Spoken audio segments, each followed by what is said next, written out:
I'm going to do that in a minute, okay? Don't worry. Well, we can just do it now, Nico, so we'll take care of it. This is our new general manager, Russ Curtis, and he's been here, 4 weeks. Seems like longer than that. But he's came to us from over in Boone, North Carolina, and he's done a super job so far. We're glad to have him, and you're going to see him across the board. I'm asking people, if you haven't introduced yourself to him, he's a good handshaker, so you can come up and introduce yourself at some appropriate time. Okay? All right. Now I got that one out of the way. That's going to save us some time. All right, Amy. All right. Good morning. Can everyone hear me okay? All right. These numbers are through October. As you can see, the club is still financially strong. Sewer has revenue of $2.5 million, which is favorable to budget of $35,000. Expenses were $2 million, which is unfavorable to budget, $25,000, which is a net surplus of $500,000, favorable to budget, $9,000. POA and amenities combined, gross profit was $17.8 million, which is favorable to budget, $600,000. Expenses are $15.6 million, which is favorable to budget, $826,000, which is a net surplus year-to-date of $2.1 million, which is favorable to budget of $1.4. Are there any questions? There's one, I'd like you to make some clarification marks. There's been some emails bouncing around the food and beverage postings for October. Payroll? Yeah, payroll. So let's get that one out of the way. Okay. People probably have a question about that. Okay, so the food and beverage payroll, as you know, with Bobby Jones Links, I do not have access into their payroll system. And so I have been working with their CFO to get some payroll reports to do the accrual more accurately. And so what you have is an over accrual and an under accrual that happened in September. And we were able to do the true up in October to make the year to date more accurate. As today, I have gotten some reports, and I believe we have worked out a better process between the two to get more accurate payroll data to get that accrual more accurate going forward. Okay. Any other questions from board members or the public? Tom, I saw your hand up first, so. Just wherever. You can go there. Mine works just as well. Might as well be comfortable. You want to tell them we're recording? Amy, first of all, food and beverage. Just talking to the mic. We need to turn the mic. Yeah, you need to turn the mic on.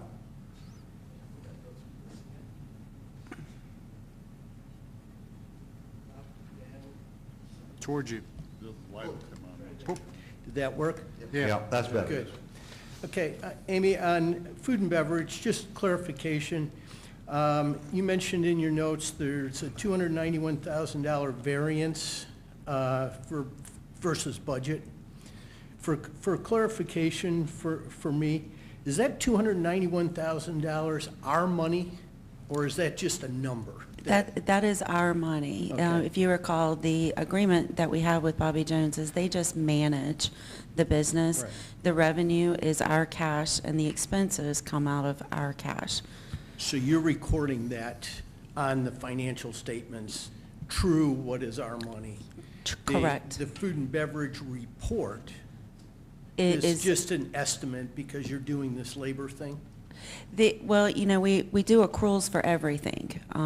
Our payroll, I have access to know what the true hours are that I need to accrue for. I don't have that access on food and beverage.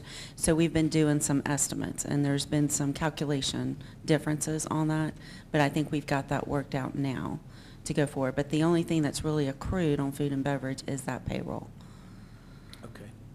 Okay. I might see on the side on that one.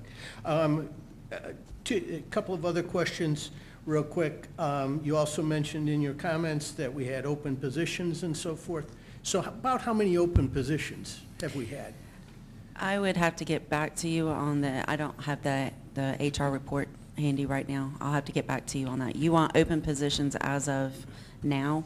Yeah, but more importantly, if we've saved all this money for the year, how much in open positions have we had?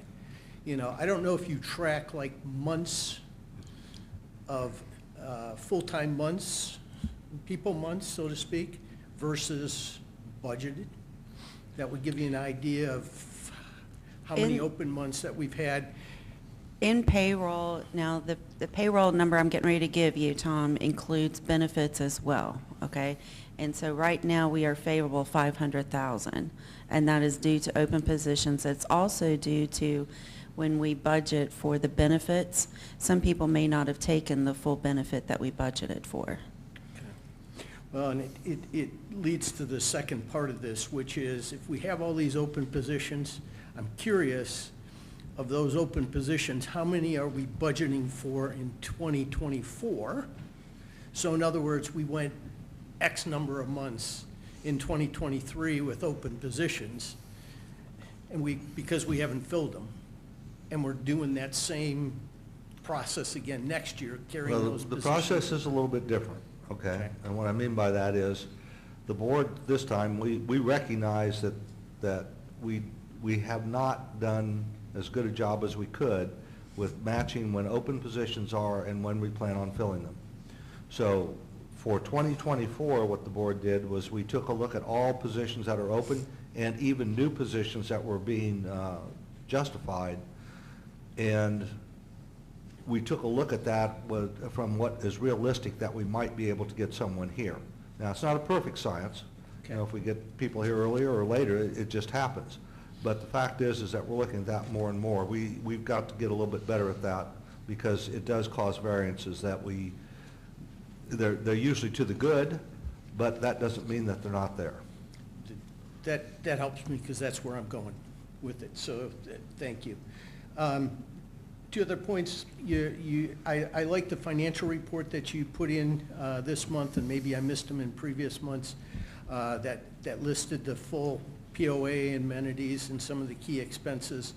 One of the line items was leased properties. Do we have a lot? How many leased properties do we have? The leased properties, you have very few, but what the main lease is the GPS leases and the golf carts. Okay, okay, And that's a change, okay, for next year. right, And we'll get into that a little bit later on in the meeting. perfect. And then the last one is, so POA and amenities through October. If I have this right, it's $1.4 million variance.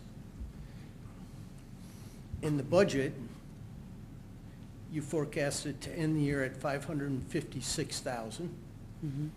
So we're already way above a month ago when you put Now- out the budget. Well, Tom, this is actual through October. You still have November and December, which are normally subsidy months. That's where I was going. So where, is there a revision that you'll be making? Do you anticipate? I know you don't have the true crystal ball. Yeah. That you anticipate, and when you go to vote on the budget tomorrow, will that be a part of the change that you'll show? I was not prepared to give the new estimated for '23 by tomorrow because I'm still working on the November, and I've got a few accruals that I've got to put in there now, but I can give the board a better estimate by tomorrow. Okay, great. Thank Okay. you. Nico?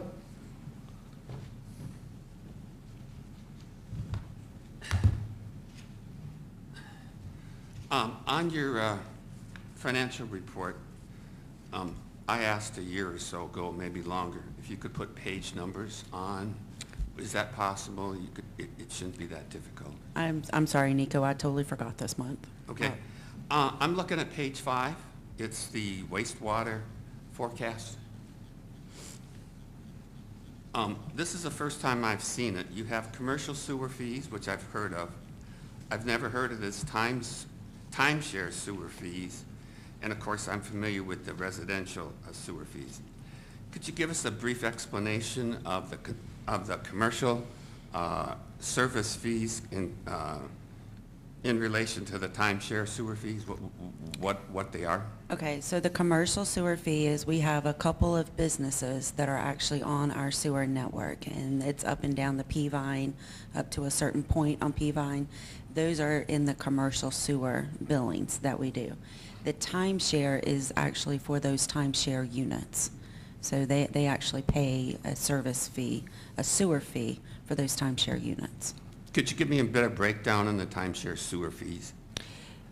Does So- every unit pay a sewer fee? Yes, every unit pays a sewer fee. And there's, yeah, And is that the same $30 fee that all the residentials pay? yes.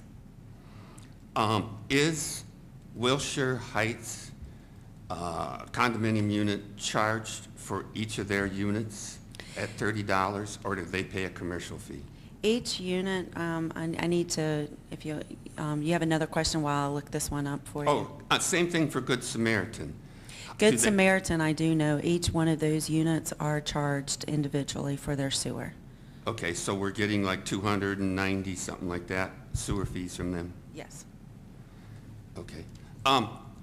The sewer, the sewer fund is kept separate from,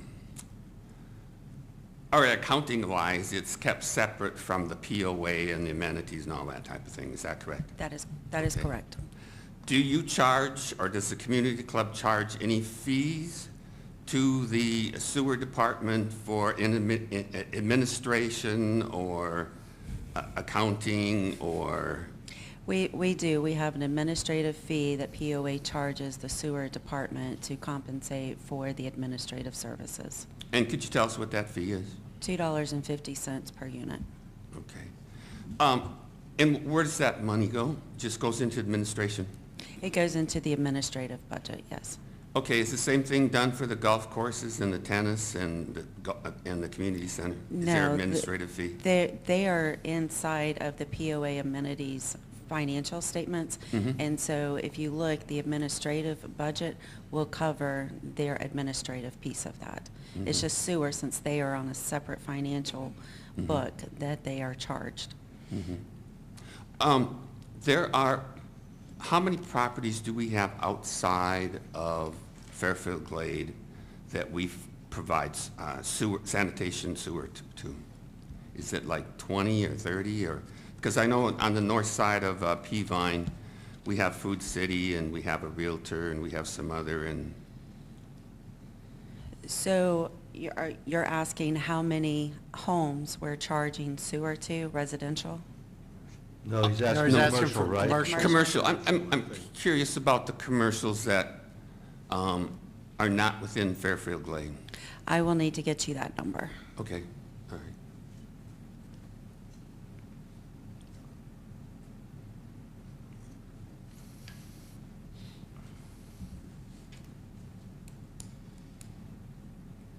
And to answer your Wilshire Heights, those condos are paying for the sewer fee individually. Oh, they are? Mhm. Okay.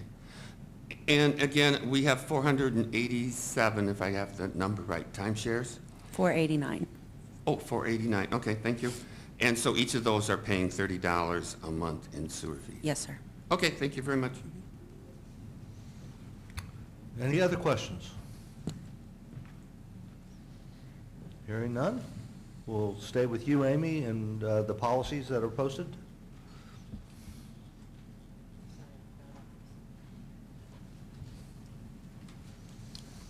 Okay, in October, we had 2 policies that were posted for revisions. The first one I have is the investment policy. This was adding the ICS bank accounts to the approved investor options. I received feedback from one member. That recommendation was to add a statement regarding the benefit of the investment officer to act on behalf of Fairfield Glade. That statement was approved by the FAC and was added to the policy. The second policy that was out for review was the fixed asset policy. I received 2 feedbacks. One was a recommendation to clarify the timeline on submitting the request to the FAC and Board of Directors. Also was some request clarification on the requirement of surety bonds for the contractors. All the feedback was reviewed by the FAC and accepted as policy changes. Okay. There'll be more to come to these, but thankfully Amy's trying to spoon feed us so it's not so, so voluminous that you got to go through all these policies, because I know they're riveting reading for most people. But for those of you that live in the policy world, Becky and Amy and the board, they take a lot of time to go through, so there'll be more to come on these as we go through the year. Hey, Greg, I have a couple of Yeah. comments for Amy. On, Amy, for the authorized financial dealers and institutions, we're gonna do RFPs to qualify those folks, Yes. okay? And then, on 14.1, we've got, for there to be a review with the treasurer quarterly and the board annually. And I would like to suggest that at least for the first year that we get into, with the ICSs and all that stuff, that we actually look at that quarterly. Okay. When you, after you brief the treasurer, that the board get briefed on that. Okay, I'll make Okay. that change. Anything else? Okay. All right, hearing none, we'll move on to Bruce. Evans. Good morning. You gotta clarify here, Greg. I had 3 people stand up. Yeah. 2 of them saying, "What, me?" So I didn't see my name on it. You got lucky, Bruce. Yeah. Sewer extension update. My sewer extension staff has been busy installing sewer along Tavistock, Knollwood Terrace, and Ridgeland Terrace. And yesterday completed the project, made a hard connection into the sanitary sewer system. And so that project is complete with the exception of seeding and strawing, which they're doing today. So as of today, this afternoon, it will be 100% complete. Lake Catherine force main update. Sewer department staff ripped out the old pump station, installed the new. We started it up on November 3rd, and it's been working fine. The contractor submitted the last pay rec with a request to release retainage, which I recommended. He still has a couple punch list items, but they're very minor. So that project is 100% complete as well. The pump station fence has been replaced, and we're good to go. That's all seeded and strawed. Lake Catherine, Meadowview odor control. 2 weeks after or 3 weeks after we started the new pump station, with the hopes that the odor on Meadowview would be significantly decreased, if not eliminated, Sue Taylor, who lives on Meadowview at the intersection of Hazelwood and Meadowview, emailed me and said that the odors were still significantly strong. Unbearable was her term. And so I'm not quite sure what to do at this point.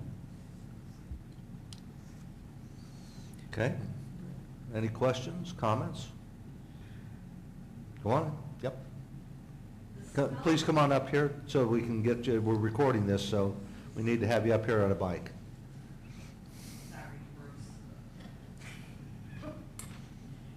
With it being winter, I don't know how it is on the lake side, because we're not in our yard or on the dock. First of all, state your name Oh. and your address. Susan Taylor, 145 Meadowview. Okay.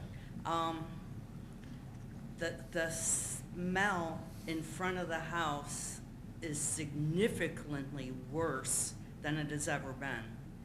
People walk down Meadowview, and when they walk maybe the house, maybe 143, and they start to kind of cover their noses.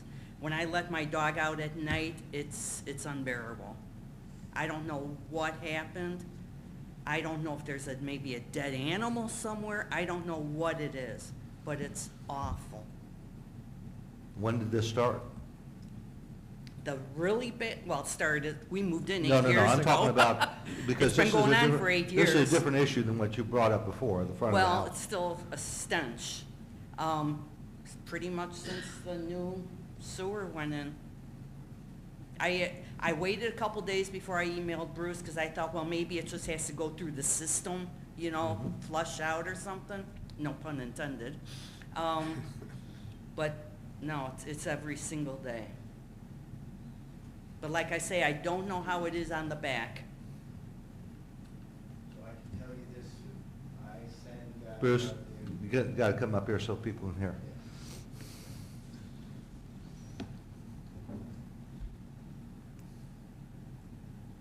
I can tell. It's Is it in. working? Yeah, you're doing. I can tell you this, I send guys there on a regular basis. And with the exception of the odor at London Court Pump Station, which we handle with activated carbon impregnated with potassium permanganate, as well as a experimental chlorine system, nobody notices any odors at the end of Hazelwood. Okay, tell them to stand specifically between 143 and 145, where that sewer that you guys have caught shut. Yes, That where the area? sewer manhole is. Stand especially over there. Yeah, my hope is that it's a dead animal, Sue. That's what I do too. Because I don't want to see a dead animal. In but- theory, what we did with the Lake Catherine Force Main Redirect Project is to eliminate 50% of the flow in that line. And the flow in that line was overtaxing that line and pushing the odor out of the collection system. And so the fact that you're still getting odors now, once again, I'm hopeful that it's a dead animal. Yeah. But I can't say for sure. We've exhausted pretty much everything. You know, I had Source Technology come in, that's a company that specializes in odor elimination. The only thing that we can do moving forward now is remove or relocate the odor control chemical that's at Catherine. And it's still at Catherine. We're not authorized to haul 50% hydrogen peroxide. So the vendor is going to come back and transport that down to London Court, and we're going to set it up there. And that will treat the flow coming from London Court and discharging into the manhole just down the street from your house. That's not going to happen until probably next month because the vendor that's in charge, Drew Kirby, just went through shoulder surgery. So he said as soon as he's recovered and back to work, he will schedule a truck with totes to transport that material down there, and we'll set the system up at London Court. Until that time, I'll keep sending guys out, but... Now, I have been advised that when we decide to sell the house, we do have to advise the realtor that we have this issue, which could put a damper on what we get for the house. Yeah, I'm not in the real estate business, so I don't know. Did the real estate agent disclose that when you bought the house? I don't know. No. Nothing in the system has changed since prior to you buying the house, Sue. I mean, we've done a tremendous amount of work. Well, the house sat empty for a couple of years, so, I don't know. I don't know what to do. It's not what I call lake living, that's for sure. Okay. No, I didn't get a free beer. I haven't been out there. No, she gets I told you I'd buy it. Yeah, I'll buy you a beer. I told you I'd buy it. Okay. Any other questions for Bruce while we have him here? Evans?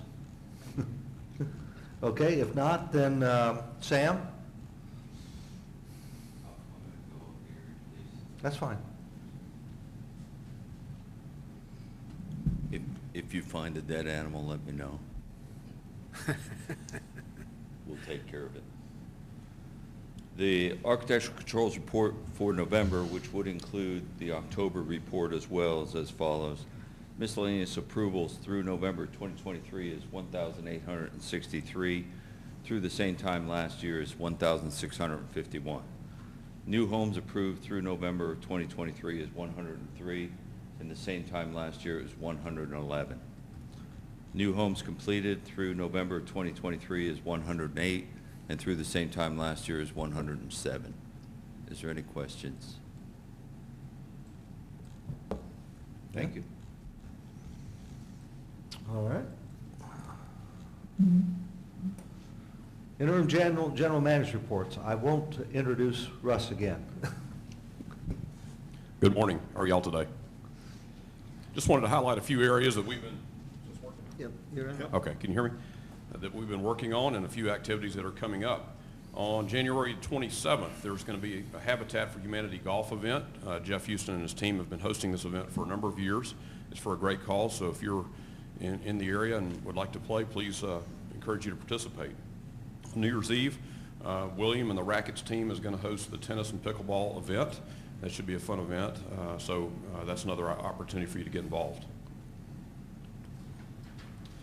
I've been collaborating with Mary Jo Page and also the senior team on developing some opportunities for our residents who have bought homes who have not yet connected with Fairfield Glade to do a better job of orienting them to the club and the community.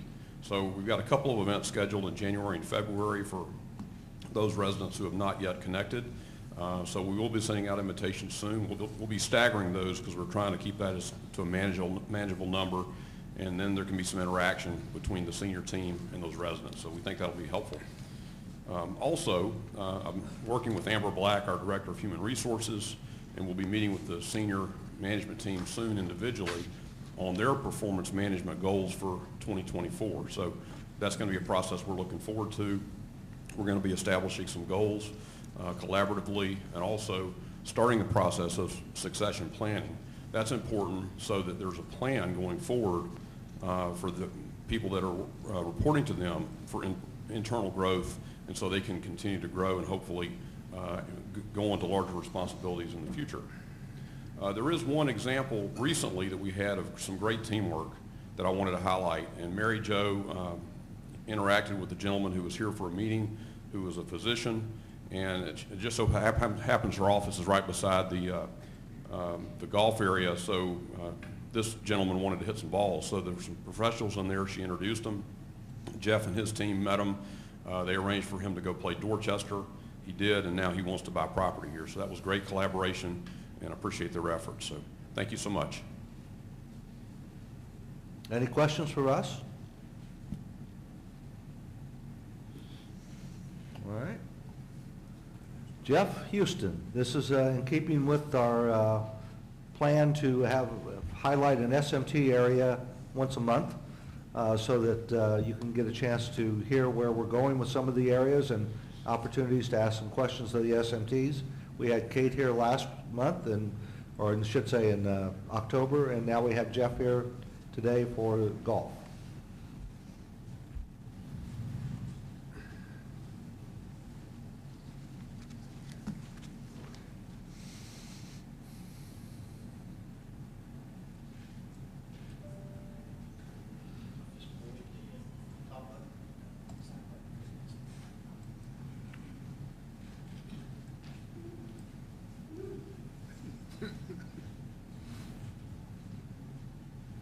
Thank you, Greg.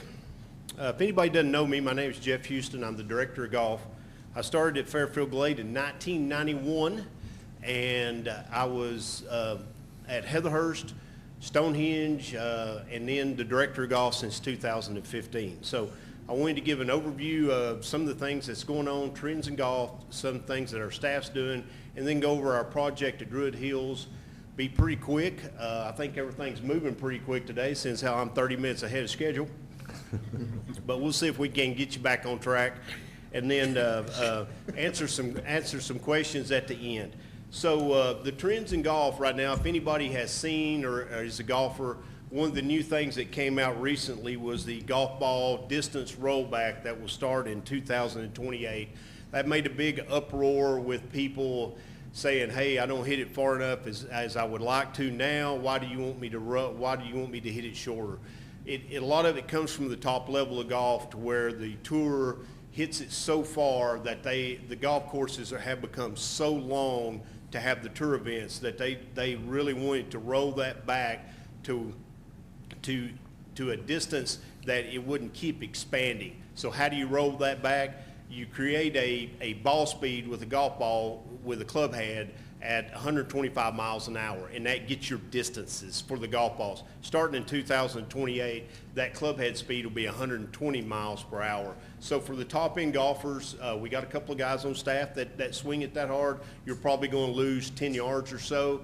for me and some other people, we may lose 1 or 2 yards. I don't feel like that's going to be that big a deal to the normal golfer, but what you will see starting in 2028, most if not all of the golf balls we currently sell in the pro shops will be illegal. So you'll see a lot of things happening as you get closer to all these deadlines where you have new golf balls come out and you sell different things. You'll have a lot of people that will want to buy the old golf balls for a time period, I'm sure, because they go further and stuff. But our tournaments will go upon whatever the USGA and the Royal and Ancient rules are at the time. So that was one of the hot news that came out.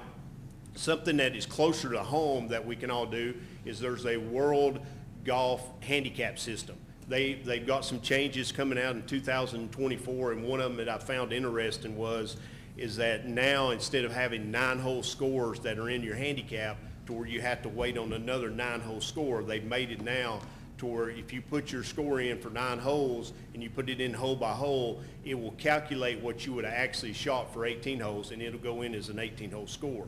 Where that's important to us is in our member tournament and some of our other tournaments, we require a number of rounds that you got to play. We have a lot of people that maybe doesn't play 18 holes a lot, and they've got to add those 9-hole scores together to become eligible for that tournament. Now it's a lot easier for them to be able to have a handicap in the system. So I think that was a good change. And the way they do it, they have algorithms, and they just sort of try to see what they think you would have scored for the other 9 holes, and it goes in as an 18-hole differential. So a pretty good change. Some of the trends in golf, I just want to speak on one. I mean, golf has been up like crazy since COVID. Everybody knows that. Our rounds have been great. One of the things that's really helped that is the Top Golf phenomenon. And a lot of people are seeing golf as entertainment now, much more than in the old days. Sometimes it was like punishment. If you wasn't a great golfer, it was hard. Now a lot of people don't worry about that as much. They go play with their friends. And how do you know Top Golf is you can see the numbers like crazy, but I know from a grassroots deal that when Tennessee would have a big football game, our golf rounds would be down. And it was that way all around the Knoxville area. All the golf pros would say, when Tennessee's playing at home and stuff, our rounds are down, we're not very busy.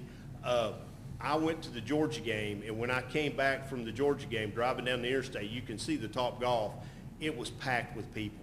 You could see that. So there is a ton of people that just do the Top Golf as an entertainment, and we are seeing those people, hey, we enjoy this, let's go out to the golf course. So that is a good trend in golf and continues. And I know that it will continue longer because it's not just Top Golf, there's other places that are getting into that type of entertainment center. Some of our staff updates, we got 2 guys, Logan Stewart and Wes Harden, are in our PGA program. They're in the first leg of that program. So there's 3 total legs, so those guys are doing good. Jeremy Jones is going to a USGA rules clinic in February in Nashville. Jeremy is a fantastic rules official. We try to have somebody on staff that's really good at maybe a niche, and Jeremy is our rules niche. He's fantastic. So about every 2 or 3 years, he goes to those rules classes and learns new ways to implement rules, make sure he's up to date on all the changes that come about. So that's pretty much what we got going on in the staff. So this project that you're seeing up here, it's the Druid Hills driving range and putting green project. So the picture that you see up there is taken from a drone photo of September 25th. So this project really started in October of 2022 when we did a request for proposal for a golf course architect to design what we wanted to do up there. So when that went out, we hired Golf Links in January of 23, and we had 4 things that we wanted to make sure that we got. So if I can get away from the mic. Take it with you. Huh? Take it with you.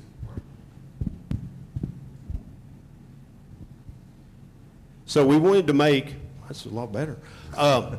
So we wanted to make 4 basic things, and I hope I can remember them standing here. We wanted to make the tee box a 1-level tee. When we had it before, it was actually 2 or 3 levels. So that was one. We wanted one level.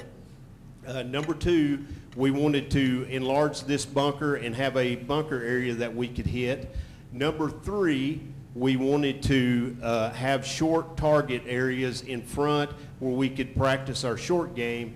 And number four, we had this parking lot over here that we wanted to create a putting course that would be the centerpiece of this facility and provide an entertainment center for everybody, whether it be our residents and their families, our guests, our timeshare, or our golf packages. So that was what we were looking for from for the golf course architect. So here's what we got. Here's our diagram that we had. As you can see, we have target greens out in the landing area.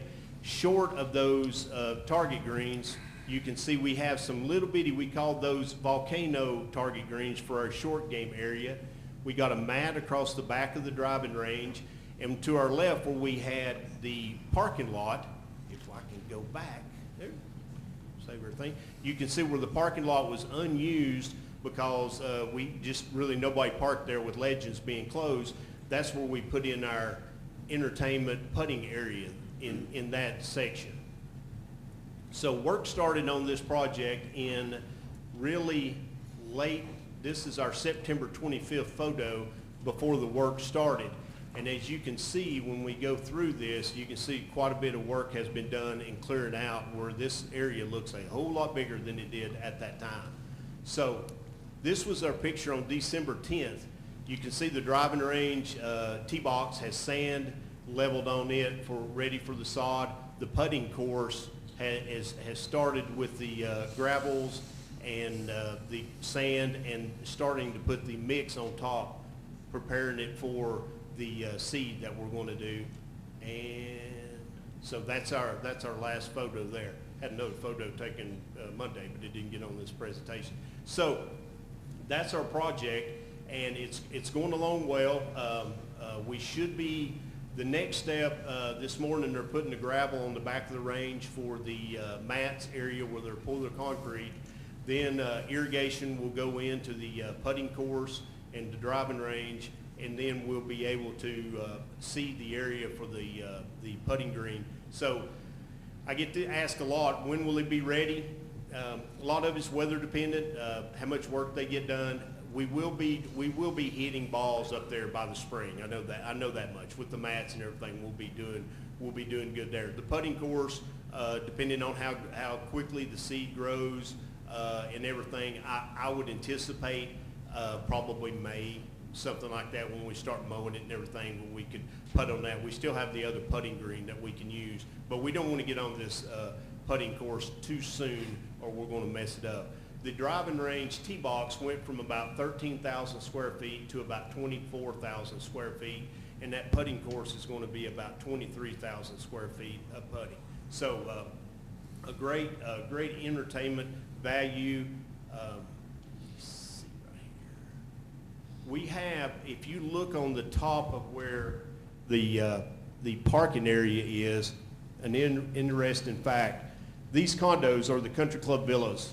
All this is where about 5,000 to 6,000 of our golf package people stay. Well, remember, this year we're going to do about 35,000 golf package rounds. So those guys and ladies play probably 3 or 4 times while they're here. So this area is going to be a huge part of what we do with these people coming up. It's a huge trend in golf that there's putting courses all around, Bandon Dunes, Pinehurst and everything. It's going to be a huge food and beverage deal up there with people standing out, drinking and putting and all hours. So it's going to be something that will take us on out in the future and make us a destination. How'd I do? So that's all I have. Be happy to answer any questions about this or anything else. Golf related. Oh, yeah. Nico Sergio, I live on Brumwell Lane, community club member since 2005. Just a quick question, a couple of questions. First one, are you going to have lighted on the putting green so that people can play at night? So, Nico, my thought process is, it's not gonna be lit when it first started, so, when it's going, but we're having it so that we can run the electricity in, the conduit's gonna be put in for later lighting for that. And really what I want to do is go around to some of the other places that have these putting courses and see their lighting. I don't want any lights like a tennis court would have. What I would like to have, there is some ground lighting that almost makes it like a dusk. If you've ever played golf and you was out late in the evening and you could still see where your golf ball's going, that's sort of what the lighting that I want it to be. But I need to go around and see that at some other places and stuff. Okay. Since you've Does that been make here. sense? Yep.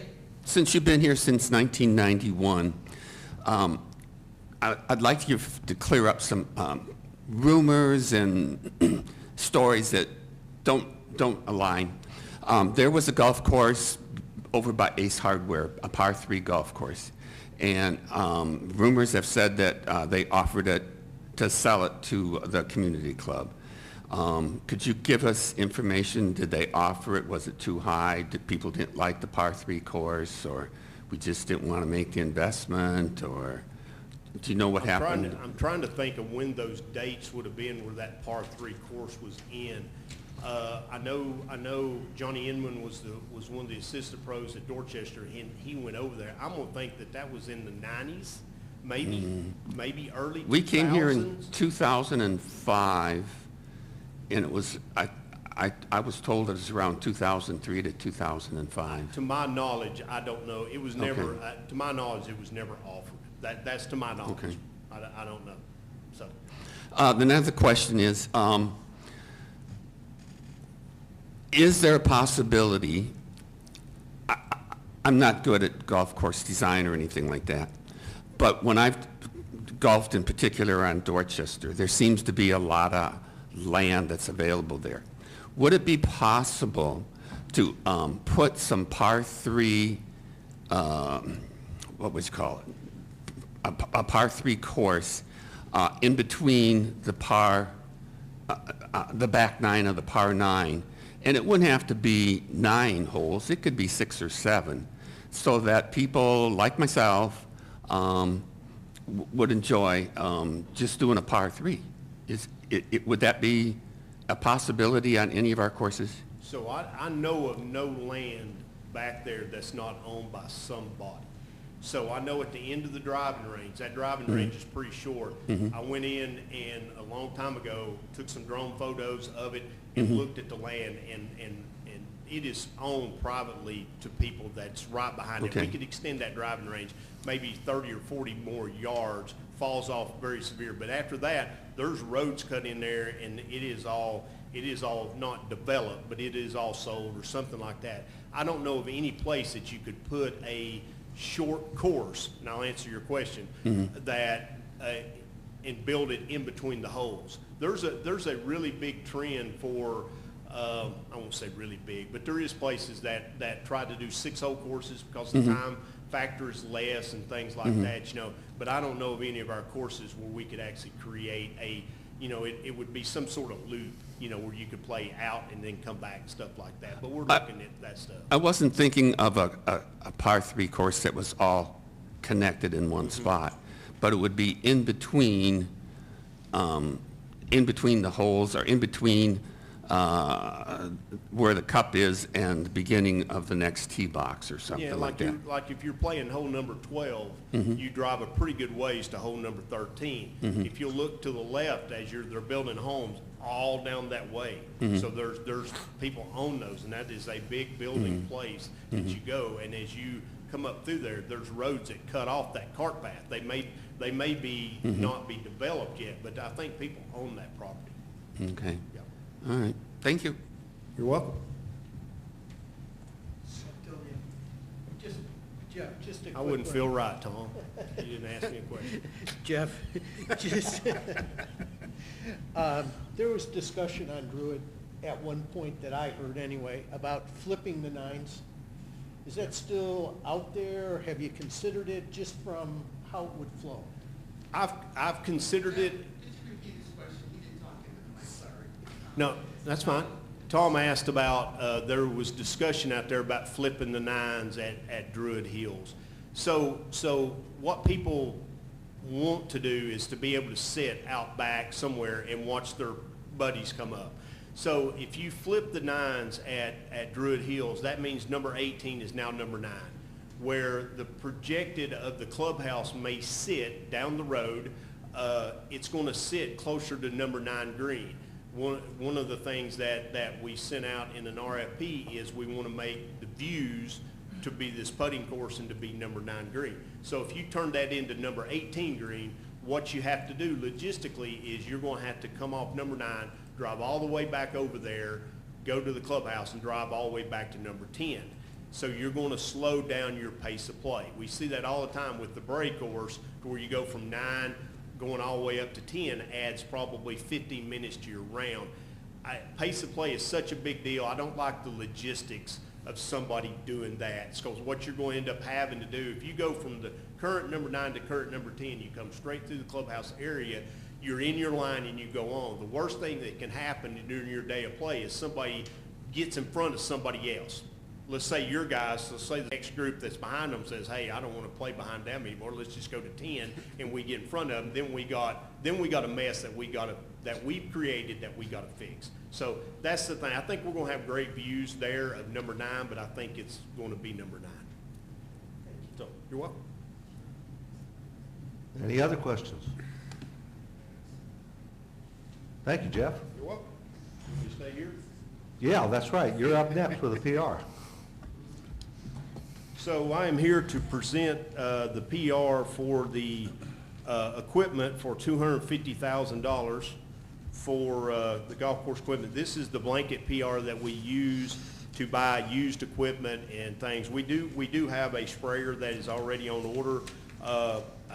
The supply chain demands and everything has hit golf very, very hard.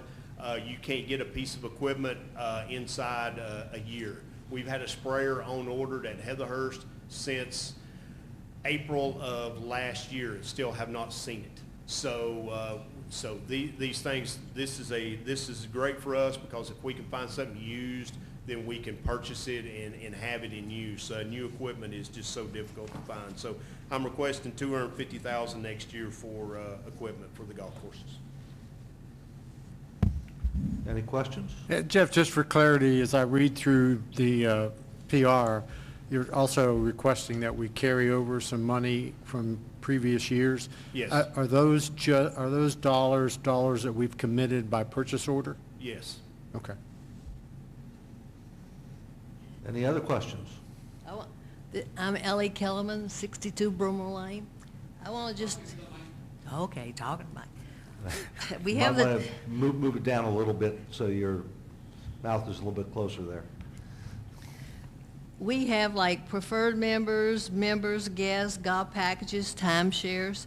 I'm wondering is, with POA fees, we have like total for A lots, and then it's 85%, then 65%. Is there a percentage on the, like the base price, and then a percentage affected to each of these? Like this is 65% of base price, this is 75% of base price. Has any relationship ever been done? Or No, it's pretty well what we feel like that the supply and demand that we can do. I won't sit here and say that the guest fee is a certain percentage of what the member fee is. You'll see with the fees for next year, the member fees went up a way smaller percentage than what the guest fees did. And we feel comfortable with what we're charging the members, and we feel comfortable with what money we're getting from the guests as to help supplement, keep the member fee down, the preferred rate down. Does that make sense? Yeah. I mean, it's sort of like, do you feel like you can get $28 or $32 for a steak, you know? Then I have a second question. We have these golf packages, and I understand there are 4 companies around here that use our courses. There's more. There's Tennessee Mountain Golf. There's Bertram Golf Packages. Those are the 2 biggest. There's golf excursions, he's in Upper East Tennessee. We do some out of house here that's a stay and play, that they do a very good job here, and then Lake Tansy does. So that 5 is really all we have. Okay, my question is, the Ladies Club rents this building for a monthly meeting, and they pay $865. With these companies, are they paying a contract or a lease to use our facilities? No, ma'am. Well, it seems They like... bring us a probably 35,000 rounds of golf, at least $2.5 million that comes into the thing, and that's just golf fees. That's not food and beverage, that's not merchandise. They do a tremendous amount of business with golf to help everything else. Well, I just think that my opinion is that they should be paying somewhat of a monthly fee to use our facilities, because we're putting out a lot of money to maintain. Well, let me add that what they actually do, in my view, because they recruit all these folks to come in here and play. And so they recruit all that revenue for golf. And so in essence, they do pay for the use of our facilities through the golf packages they bring in. Okay, I just want to make sure I'm not being taken advantage of. Okay, any other questions for Jeff? All right, so that'll be, we'll vote on this PR tomorrow. Thanks, Jared. All right. David?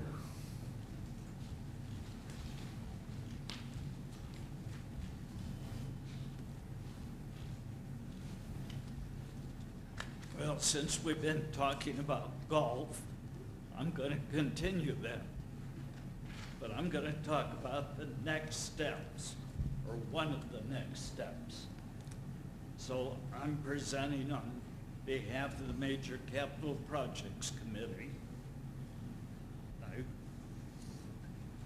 We're in the process of changing terminology. We've been using PRs. The new terminology is Capital Authorization Request.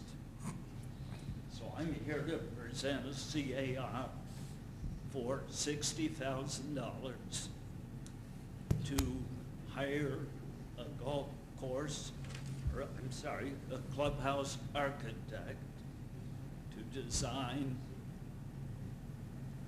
only conceptually, not construction drawings. This is only concepts for what the new Druid Hills clubhouse would look like and what the surrounding property, all the parking lots, etc., would look like. So we sent out requests for proposals to 5 companies. One of them declined to bid because of their workload. One of them did not submit the proposal the way we requested it. So we had 3 viable proposals. And all 5 of these firms have experience in clubhouse design. In other words, we didn't go to any architect that designed schools and houses and buildings. All of these people have clubhouse experience. So we have selected and are recommending the low bidder on this project. It's Vic Jones and Associates out of Dallas, Texas. He has designed close to 400 clubhouses. So he's got a lot of experience. We had questions for him, so I asked him to fly up here and meet with Bruce Cox and I, which he did. We were very satisfied with that conversation with him, and hence we're recommending him as the architect to prepare these conceptual drawings. The budget for this was $200,000. We are considerably under that at $60,000. So unless you have questions, that's what we're doing. Any questions, comments? I'll just comment on it. Once we get the architect in January, he will sit down with the steering committee, Druid Hill Steering Committee, the Golf Committee, and the F&B Committee to gather their feedback from the community that we got, and then he'll begin a design. And our intent is to have a town hall meeting in the March-April timeframe to present a concept of the clubhouse and the surrounding areas for feedback. So that's the plan.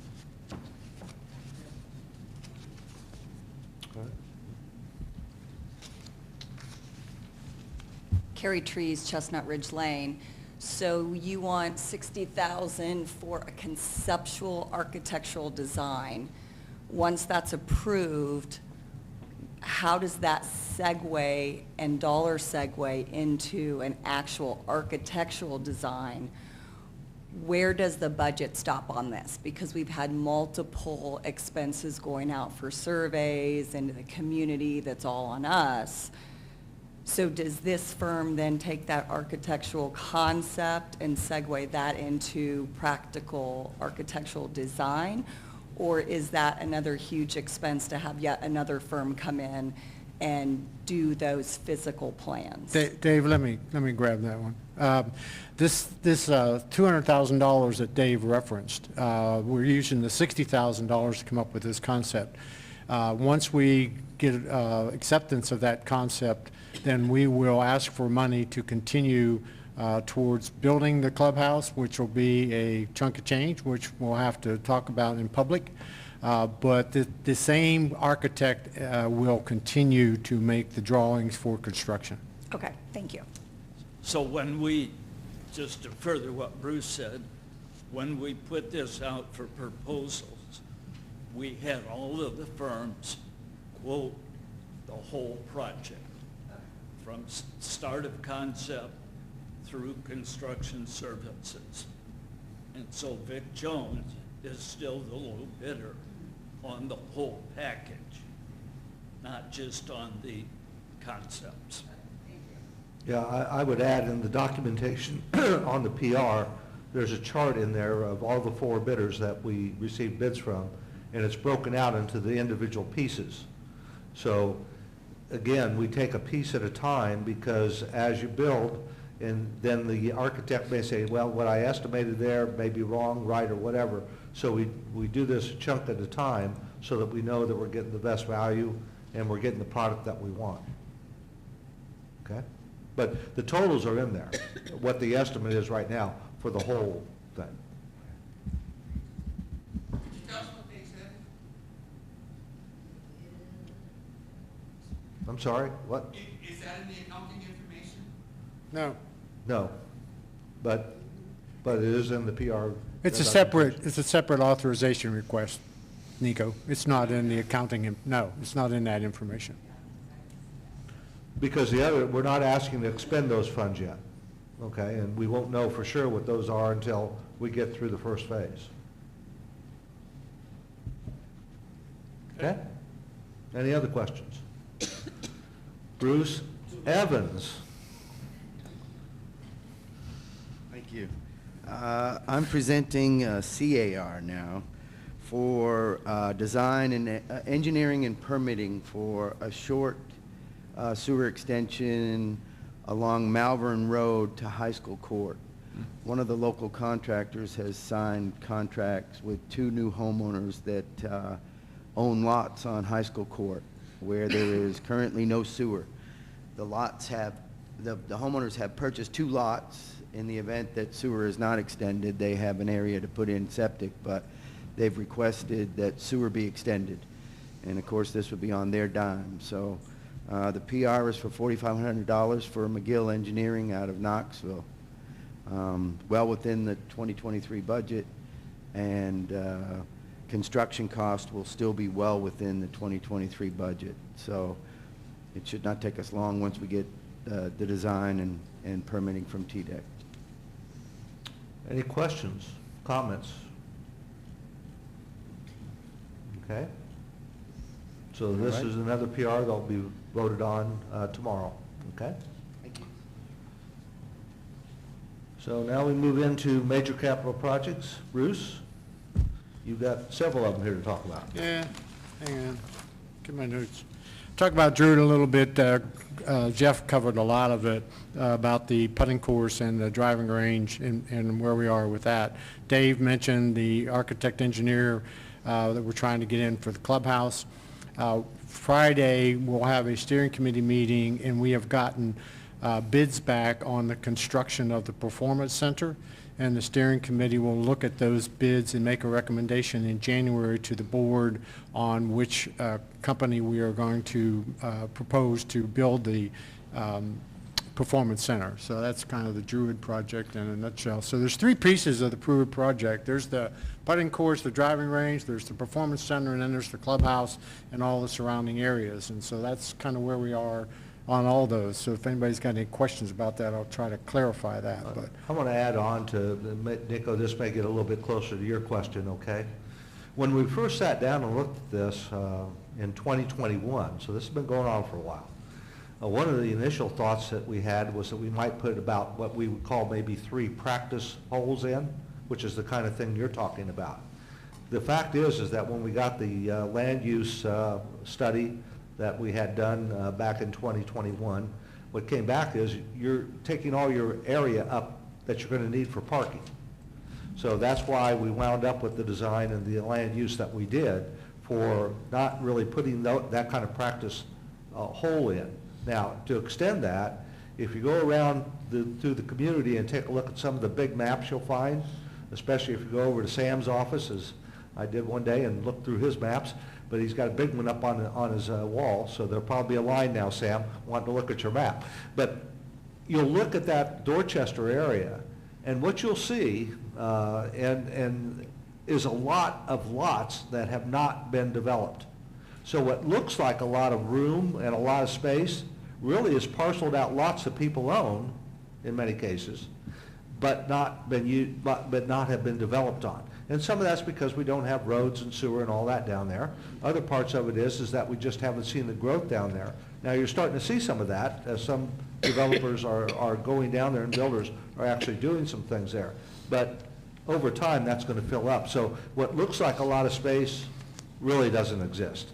And that's an important thing, because anytime you're putting in golf holes, even though they're short, you need a lot of space, not necessarily for the hole, but people like me have a tendency to hit balls where they shouldn't go, and I can bean somebody pretty quickly.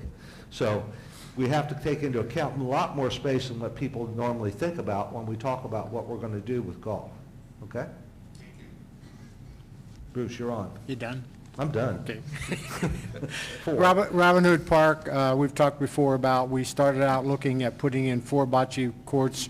We are now proposing to do 2 bocce courts, and we'll be presenting that CAR, request for authorization, in January. So you'll hear more about that come January when we present that request. The last one was St. George. We're progressing. Last time I was down there, which was last week, all the sheetrock's off. I mean, it looks like a brand new building inside, so we've got lots of work to do. The only issue we've got is the type of flooring we're going to put in, and we hope to meet here this week and resolve that issue so that we can get on schedule and make sure the marina opens on time. That's it. Any questions for Bruce or anybody else on the major projects? Okay, then we're going to move into Emergency Services Center. Yeah, we've Ken. we've received responses from 3 of the architectural firms that responded to the request for proposal for the architectural services. Those were received on November 28th.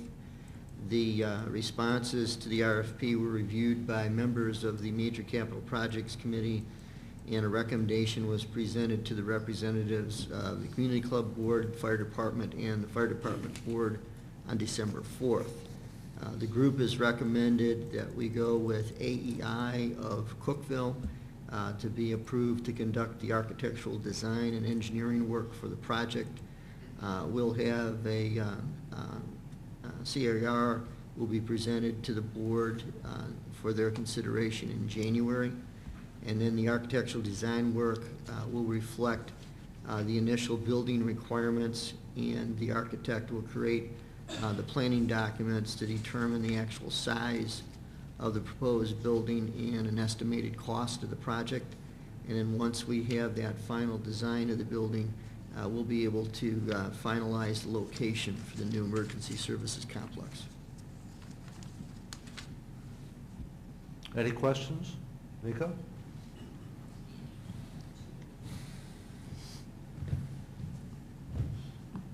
Could you tell us what locations are currently under review for the emergency center?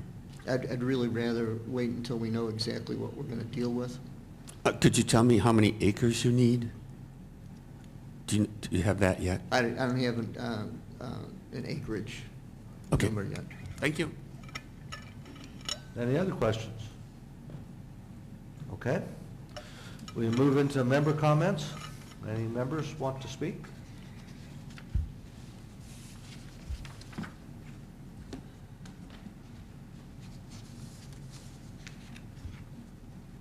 Ellie Kellerman, 62 Brummer Lane.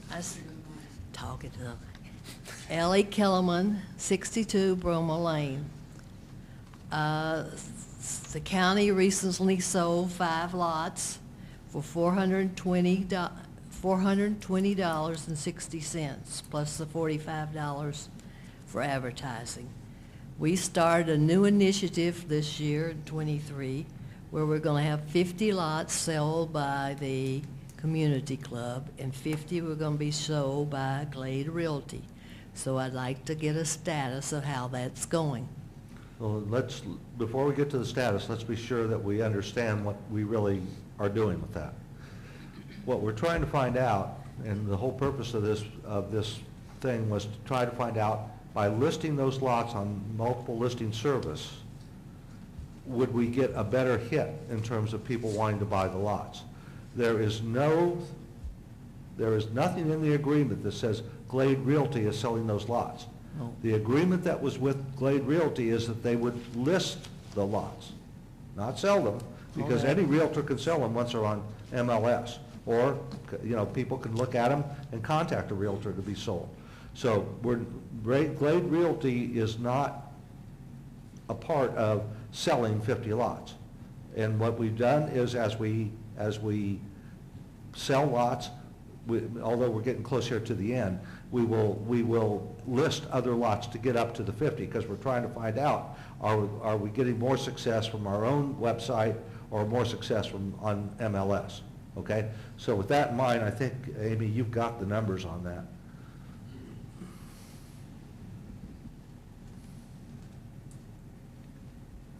Hi, Ellie. This year, Fairfield Glade has sold, and this is through October, okay? Okay. 63 lots. Of the 63, 16 of them came from the MLS listings. Okay. Okay?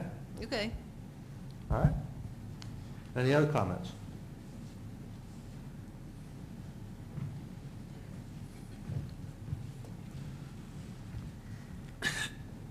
As a follow-up, Nico Sergio, Brummer Lane, member since 2005.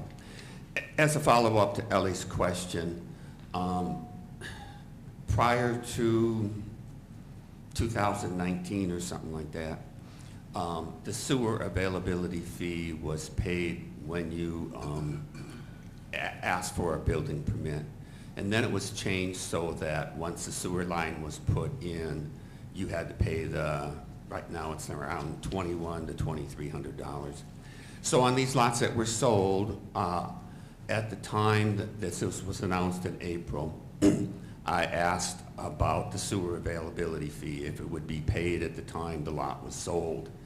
Weber said that only 8-tier lots that had already paid the sewer availability fee would be paid. So on these lots that were recently sold, has the sewer availability fee been paid at that time? Yes. So when the sewer is extended, everybody pays right now, regardless if you hook up to it or not.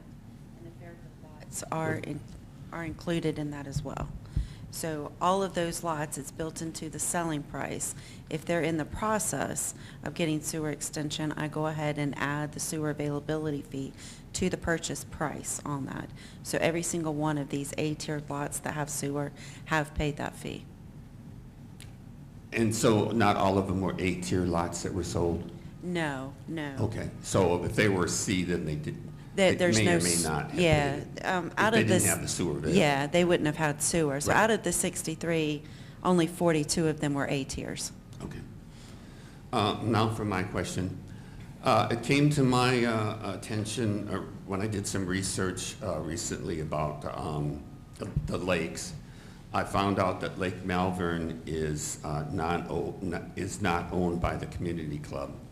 So I wanted to do some follow-up on Lake Malvern. Can you tell me, there was been some discussion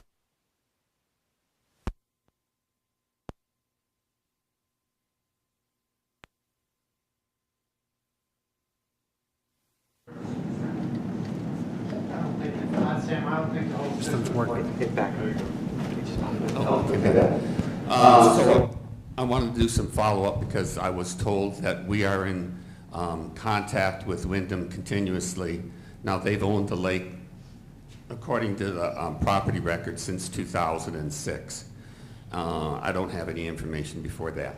So I would like to know when was the last, how often do we have discussions with Wyndham on buying Lake Malvern or transferring or getting title, actually getting title to it? And when was our last discussion with them? And what was our last offer to Wyndham to transfer that title to us? There's ongoing discussions about all the common property, okay? We haven't centered in on any proposals, nor do we have timelines or anything like that. The last time that we had a conversation with Wyndham was last week. So we're continuing to talk, but when we know what is going to happen and what we're going to do, we will make that available to the public so you know. But there's nothing really to update right now because there's no proposals, okay? And so you haven't made any offers to buy either this No, lake because or it's a some of the larger common property? conversation, Nico. There's a lot of common property. It's not just one place. No, there's So- probably 400 or 500 common properties. So what we have to do is we're taking this and we're talking about it at a more of a global piece, because we have to decide what we're going to do with all that common property. So we're not centered in on one property, if you will, but we are talking about the whole holistic type of thing. So that's really where we are. As another question, I understand, 5, 6 years ago, we dredged all the lakes. So I'm just questioning whether or not we should be spending money on Malvern since we don't own it, and maybe let Wyndham, if they decide to do dredging or dock repairs. We don't own it. Why would we be spending money on it? Well, Sam, do you want to take that one? Because I'll take it if you don't want to. But it's probably better to come from you. Fairfield Glade Community Club maintains the common area. It doesn't matter who owns it. Right. It doesn't matter if Fairfield owns it, Wyndham owns it, Tom Anderson owns it. We're tasked with maintaining the common area. Lake Malvern's a common area. So when we dredged the lakes, we evaluated each of the 11 lakes, decided what we needed to do, when we needed to do it, and we performed that service. Is that in a contract or just a nonverbal agreement? Is what in the contract? That we maintain common areas. It's in the covenants and restrictions. Thank you. Yes, sir. Okay? Any other comments?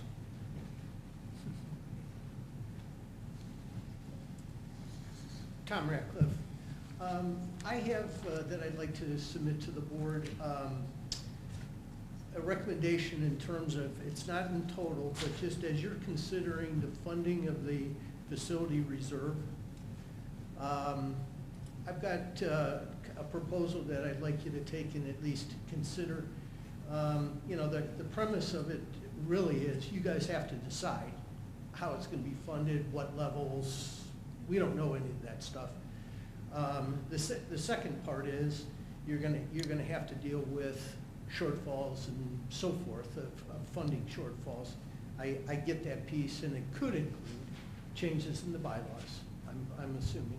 So that part of it's kind of a given. But then it comes down into a couple of other pieces. One is, and to me it's huge, but it's the annual budget process and coming up with a realistic budget, both revenues and expenses. So when I'm talking about realistic, what I'm talking about is not a break-even budget. That's not how I'm used to budgets. I'm used to a forecast. You forecast revenue, you forecast expenses. So part of this proposal takes into consideration, we're gonna get that part of the puzzle fixed, okay? The second, or the other part of this is we've been using surplus cash, or we will be, as I see it, surplus cash above budget, so to speak, to potentially fund this reserve, or starting out. Ken kind of mentioned it when he said at the budget meeting, the board protected the $5.8 million. Well, what he didn't say was where that money came from. And if you go back in time, it's the surplus that we were dealing with, and they were large numbers in the years past. So part of that proposal that I'm recommending in here is those surpluses that we have moving forward, that they be allocated towards the facility reserve with a caveat. And the caveat is, if we raise dues for that previous year, the dollar amount, 75%, the operating piece of our dues that went up, those monies are actually set and stay as operating reserves to offset future increases. Okay, so you'll have to, I know you'll have to think about this, and I've got it, I'll give it to you to read, but that's an element in this. The second part of this is the remaining cash above that would go into the facility reserve. And then I've got a recommendation in terms of using the facility reserve once it's established to potentially also then, if it has an excess, that those monies could then be potentially loaned, so to speak, towards capital projects. And you can kind of see this. And the reason I bring that up is we've emphasized that it's kind of like we're a community of pay-as-you-go type thing. So as we get into some of these major projects, we could take and do what we were doing in the past, which was we fund them if we had the money, pay cash, not borrow. It's great, but I, as a member, paid for those facilities. Somebody moving in 5 years from now gets them essentially for free, if you understand my logic. So I'm suggesting that we don't do that anymore, kind of pay as you go. And out of our operating funds, there'll be the repayment loan-wise, but potentially we could offset some of the interest cost by using this method. You'll see it in the proposal. And then the last element that I'm suggesting in here is, if you look at, and we'll hear it from Barbara tomorrow, the resort report, the timeshare report.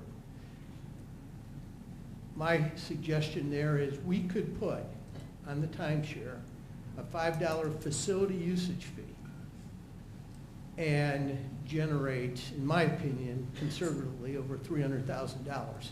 And it makes sense if you think about it. This facility reserve fee, they're coming in and they're using our various facilities.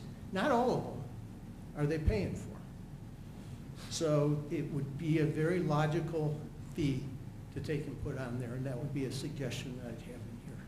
So it's a recommendation as you go through the process to think about, and the only thing I'd ask is if there's feedback, I'd welcome it. So Greg, if I can give you these. Oh, sure.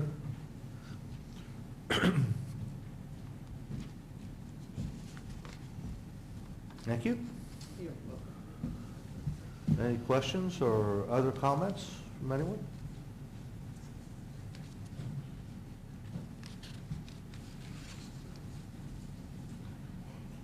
Carrie Trees, Chestnut Ridge Lane. About the LPRs, for those that don't know, they're license plate readers that have gone up in Fairfield Glade by the police department. Was that a decision, because I'm getting into the board meetings, was that a decision that was agreed upon by the community and the board, or was that a decision that was made by our police force? The funding of the cameras was made by the board. The placement of the cameras is made by the police department with consultation with the board. Was the decision to put these in and provide funding given to the community? Or was that a decision you as a board made without No, ours? the PRs were discussed with the Okay. community, and they followed the normal process of bringing them up in the workshop and then passing them the next day. Okay, I will be taking that up with the police department. Many of us are here because this is not supposed to be a police state. Okay, any other comments, questions? All right, hearing none, we will move into board members' comments. Ken? Okay, last month, in October, we went ahead and posted a proposed change to the bylaws for Section 7 of the bylaws. And that was posted on the 27th with a deadline of December 8th for commentary and for the board to consider the proposal at tomorrow's board meeting. We received 11 comments in total. Those really are 4 of them revolved around a typo that we had in the proposed language. 3 more were called out the typos and also had a language suggestion change, and then we had 1 more with a language suggestion change, and 2 were for explanations. All those have been responded to. The suggestions for language change were passed on to Community Club legal counsel, and he took those into account when he drafted the language for the final resolution, which we will be considering tomorrow during the board meeting. And the resolution we're going to put with the agenda for tomorrow's board meeting. So that will be considered at tomorrow's meeting. Okay. I've got a couple things that I have on my list here. One is Wildwood Stables. We met, well, if you recall, in the October board meeting, there was a group of people that are interested in the stables that came up to talk to us about those. And we had a further meeting with them. And I want to clear up a couple factoids, all right, so that we have the facts. There is no desire from the board to get rid of the amenity with the stables. That's number 1. Number 2, there's no desire from the board to have that lease end before its normal time, which is December of 2024, okay? Number 3, the plan is that we're going to, after the first year, I think it's going to be more appropriate than try to get something out right now. We'll see an e-blast where we're going to solicit members of the community to serve on a committee to help us decide what to do with the stables after the lease expires. And we want to start on that now because it's going to take some time. There's a lot of options that we can look at, and we're going to look at all of them. And we're going to get a recommendation and then act on it in terms of what we're going to do going forward next year. So you're going to be seeing something coming out about that, and I want to be sure that people are aware of it. We haven't forgotten it, but sending it out right now at Christmas time, a lot of people have other things on their mind, so we'll wait till after the first of the year when we get through the holidays, and then we'll get something out and solicit people to help us serve on committee to help make that decision, okay? The other thing is another thing that I've gotten a couple letters on now, and I will just want to bring it up so that people understand. The city of Crossville is looking at a community center. Now, there's all kinds of wild rumors going around about what they're going to do, what will be in it, what might be in it, what might not be in it. And several people have contacted me and said, well, why aren't you guys involved? Well, let's be clear. The city of Crossville, we are not a part of. Their taxing authority will decide what they want to do with anything they do within the city limits, not us. So as a result of that, they've not asked us our opinion. They may or may not. But in any case, it's not our decision, it's not our money, it's not our purview or scope. Same way with the county. The county's the same way. It's a city issue. So whatever you're hearing about might happen or might not happen with the with Crossville in the community, or as far as that goes, anything that happens within the city of Crossville, if you have an interest in that, I suggest that you, as public, can attend their city council meetings and that kind of thing. But it's not anything that we in Fairfield Glade will participate in because it's not in our purview or in our scope, okay? So just to be clear, so that people will understand where we are with it. That was everything I think we had there, except I will go through some of the executive topics there in here. We have some committee appointments to make. We have some personnel actions that we need to take a look at. There's some contract negotiations that are ongoing. Bylaw change discussions, we have some of that we're trying to center in on and take a look at. Major projects, we usually go through some of that just to make sure that we understand what the timelines look like and that type of thing. There is a review that we'll do with all the legal pieces that we're involved in at this point. And then there will be some board follow-up items that came out of this meeting today and other things. One other thing, just so you're aware, one of the things that we're going to be doing as a group, as the board today, is we'll be going through active shooter training. Now you may say, why in the world is that important? The fact of the matter is it's a reflection of the society we live in today. And we need to be prepared if we have a situation of what to do. So we've sent some of our employees through it. We plan on sending more, and we thought that it was a good thing for the board to hear as well. And I just wanted people aware of that because it is a reflection of where we are. So where we don't want to be a police state, we also have to live in the society we've created too. So that's something else. Is there anything else? If not, I'm looking for a motion. There we go. Do I have a second? I'll second. All in favor? Aye. Opposed? Boy, that was underwhelming. Everybody wants to stay, I guess. So we're going to take about a 5-minute break, and then we're going to get into the appeals piece of this, okay? Thank you very much.